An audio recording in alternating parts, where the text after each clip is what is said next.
இறங்கி பொறுப்பு வாங்கிட்டோம், முரசொலியில் அறிவிப்பு வந்துருச்சு, 4 பிளெக்ஸ் பேனர் வச்சோம், முரசொலியில் ஒரு விளம்பரம் கொடுத்தோம், வாட்ஸ்அப்ல ஸ்டேட்டஸ் போட்டோம், Facebookல பதிவு போட்டோம் அப்படிங்கிறது நம்முடைய பணிகள் கிடையாது. களத்துல இறங்கி மக்களோட மக்களா நின்று நீங்க வேலை பார்க்கணும்.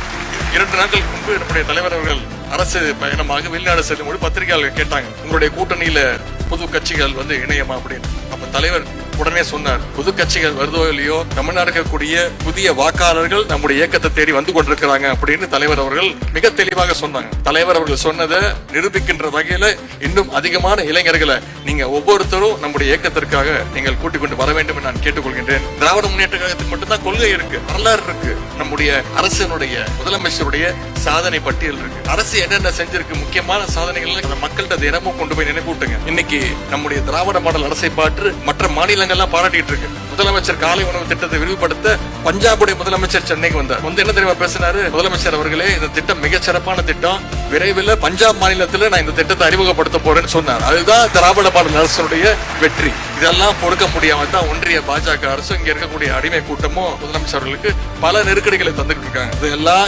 எதிர்த்து போர்க்குரல் கொடுக்கக்கூடிய இந்தியாவிலேயே ஒரே தலைவர் நம்முடைய தலைவர் முதலமைச்சர் என்பதை நீங்கள் மனசுல வச்சுக்க வேண்டும்.